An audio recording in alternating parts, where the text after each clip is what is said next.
Alright guys, this is Fury with Fury's Insanity, signing in with another video, and today we're talking about Halo Infinite. Let's get into this.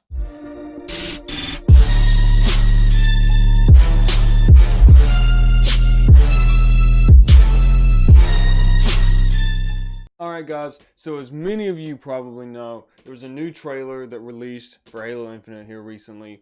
It was a audio recording on screen of a brute, I'm assuming a brute, from the Banished, pretty much being like, we're here, you're gonna die, humanity's gonna fall for trying to stand against us. Pretty badass. I'm gonna show a little bit of footage from the Halo Infinite trailer from last year, whatnot, in the background to show you about some of the points I'm gonna be talking about. But I'm super excited for this. I'm not necessarily a huge fan of the trailer, and I'll explain why here in a couple minutes. But I'm super excited for this because it confirmed my suspicions about Halo 2 storyline, Halo Wars 2 storyline. So, of course, Halo Wars 2, it was for the Halo Wars fans. It was to have a game in between a little bit, have some hype, show off the new art style, I think, was another thing of it. But just another game to have out there, another spin-off game, because Reach was the last spin-off game. There were two mainline games in between Halo Reach and Halo Wars 2. So it was about the right time. I think 2011, and then Halo Wars released in 2017. So 6 years, that sounds about right. So it was about time for another spin-off game, and it was just perfect timing for it. Alright. But it did a lot of things other than just fill in a gap and benefit Halo Wars fans. It allowed them to introduce a new art style, show absolutely movie-level cutscenes that were amazing, good storytelling, all this. But it also allowed them to introduce a new plot point, a new villain, bring back some old characters, alright? And that ties perfectly into Halo 6, to Halo Infinite. Because I doubt they're going to backtrack on the Cortana storyline. There's no way that they're just going to cancel that out. It's not going to happen. But this allows them to take focus a little bit away from that, to introduce a new villain.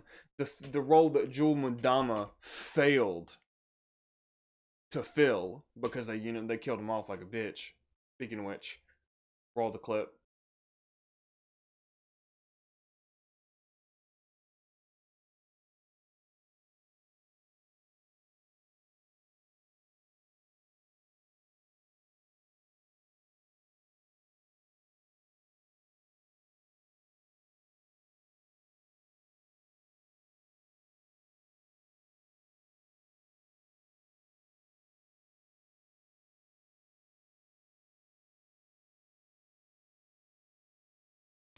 Anyway, they killed him like a bitch for no reason in an awful fight.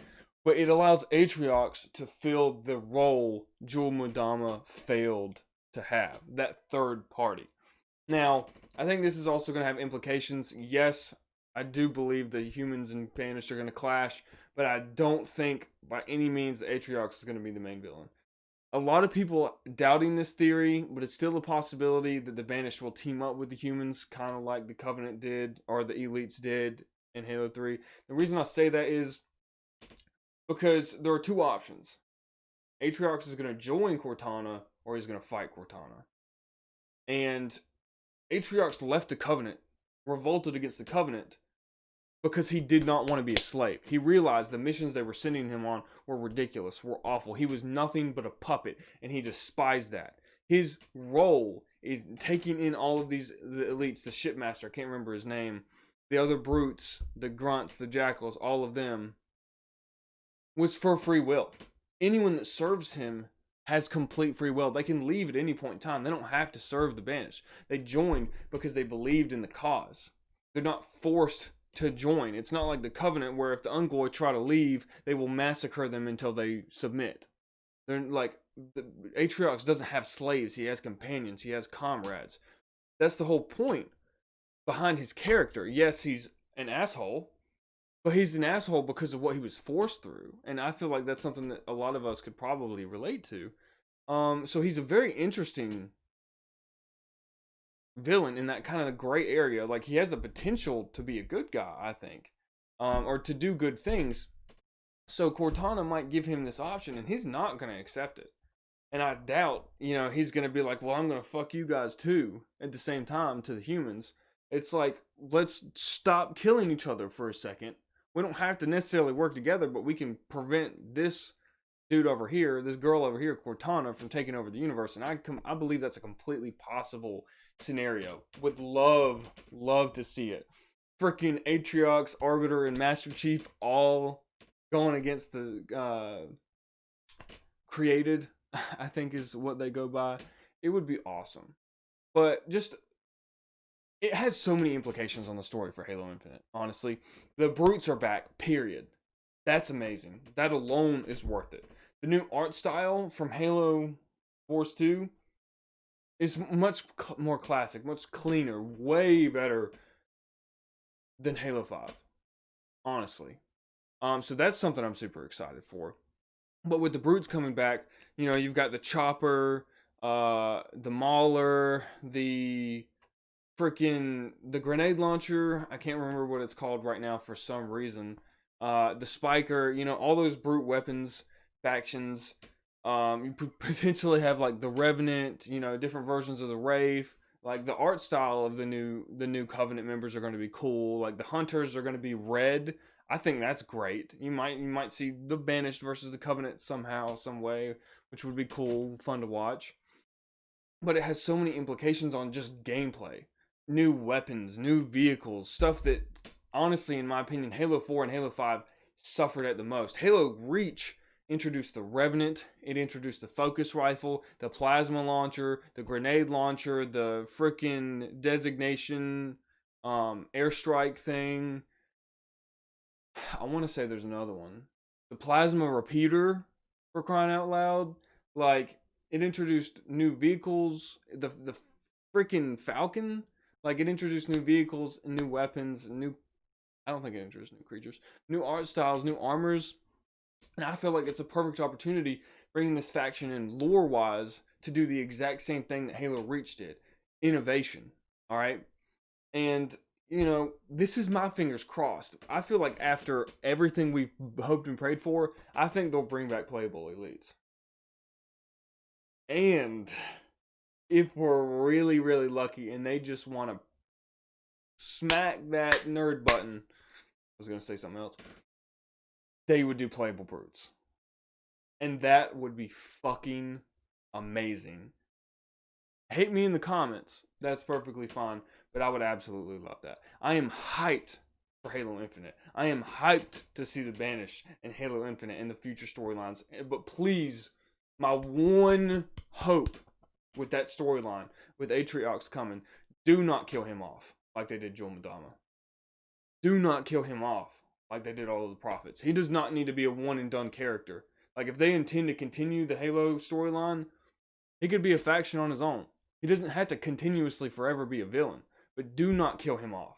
You can kill off one of his lieutenants, hurt him and send him away, whatever. But no, do not kill him off. Atriox is a very good villain. Honestly, he's a franchise villain, in my opinion. Like, just off of what I've seen in Halo Wars 2, I think he has huge potential. Every single second he's in a cutscene or in the gameplay of Halo Wars 2, I enjoyed it. And I looked forward to fighting him or playing with his faction.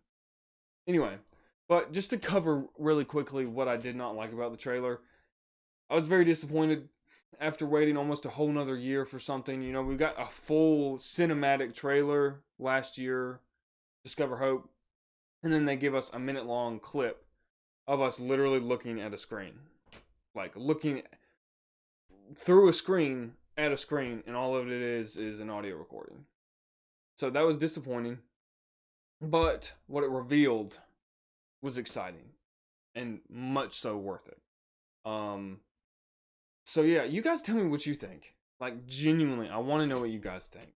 I want to know if you guys are excited for Halo Infinite, if you're excited for the Banished, what you think about Atriox, what you think about, how they killed off Joel Madama. Like, did you like that? Did you think it was deserving? Do you think Joel Madama could have played a bigger part? I think if Joel Madama alone, if that story arc, if he hadn't just been killed off at the beginning, we're like halfway through.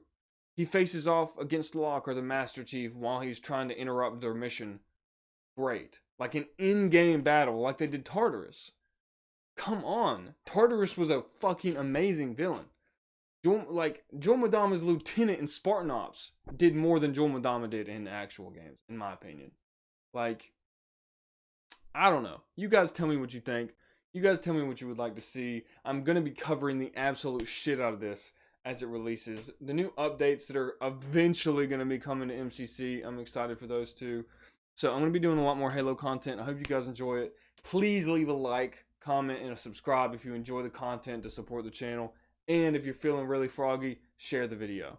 I want to get this out there. I want to talk about this. I want to have a discussion. I want to get the Halo community excited for Halo Infinite like it should be. Because if they do this right, for real this time, they deserve credit for it. If you think Halo should be the king again, forever, smash that like button. This is Fury with Fury's Insanity, and I will catch you in the next video. This video was sponsored by Your Mom. If you'd like to find out more information, contact 1-800-YOUR-MOM.